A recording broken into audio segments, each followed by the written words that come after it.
I'm Dr. Scott Weese. I'm an equine internist and infectious disease specialist at the Ontario Veterinary College.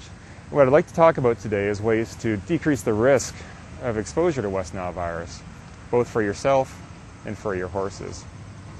Now, since mosquitoes are the problem, what we want to do is decrease the risk of getting bitten by mosquitoes.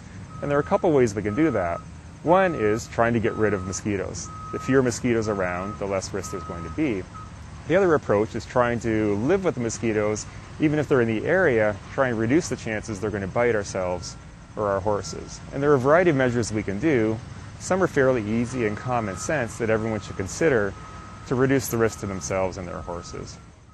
One unique aspect of West Nile virus for horses is the availability of a vaccine to help prevent disease, or more specifically help reduce the risk of disease. It's important to know that no vaccine is 100%, and we shouldn't be relying on vaccination as our sole line of defense. In reality, vaccination is the last line of defense to help protect horses after we've done things to reduce the numbers of mosquitoes and reduce the risk of getting bitten.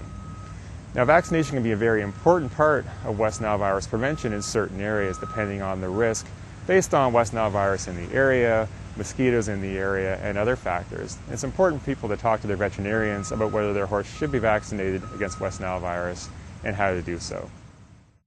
Now, most horses that get exposed to West Nile virus probably don't get sick, but ones that can get sick can range from really mild disease that gets better on its own to severe, life-threatening, and even fatal in some cases.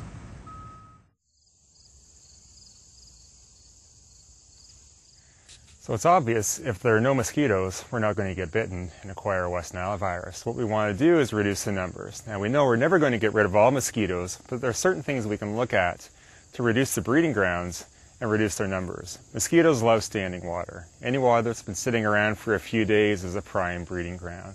Now, there are some situations, such as large pools of standing water, that we can't necessarily address. But on every farm and every home, there are areas where they can accumulate water and accumulate mosquitoes, and things that we can correct, such as wheelbarrows that are sitting around, opened up, accumulating water, be a perfect mosquito breeding ground. And something as simple as making sure wheelbarrows are turned over or out of the rain can be an effective measure. In horse pastures, things like water buckets, water troughs, and feed bins that have been left to accumulate rain can be a problem. Water troughs can be addressed by dumping them out regularly. If they're emptied and refilled every few days, that'll prevent accumulation of mosquito larvae and mosquito growth. Things such as feed bins shouldn't be left in the ground in the rain, or at least should be moved frequently so they don't accumulate water and allow mosquitoes to grow. Another thing that can be done in water troughs or other areas of standing water is larvicides. Now, these are compounds that are designed to kill mosquito larvae. And one that's widely available is actually a bacterium that can kill mosquitoes but has no effect on animals. So they can be safely put into water troughs and will kill mosquito larvae over time. Adult mosquitoes love areas of tall grass or other dense vegetation, especially around areas with water and ponds. So what you want to do is try to avoid those areas or try to cut grass, cut vegetation back from the edges of ponds and other mosquito breeding grounds. As well as you can see this pond here, there's a large amount of standing water that's just perfect for mosquito breeding. And things like aerating ponds or increasing water movement can make it less likely that mosquito larvae are going to be able to successfully grow. Now, we know that even with all the measures we take, we're not going to get rid of all mosquitoes. So something else we want to do is decrease the chance of getting bitten. And there are a few things that we can do to achieve that. One is avoiding high-risk times of the day. Mosquitoes tend to be more active at dusk and dawn. So if we don't go into areas, especially that are more concerning, areas with a lot of vegetation, with long grass and marshy areas during those times, avoiding trail rides in wet areas with a lot of mosquitoes, that can be effective. Mosquitoes also don't like a lot of air movement. So in barns, the use of fans and good ventilation can help reduce the risk of mosquitoes coming in and biting.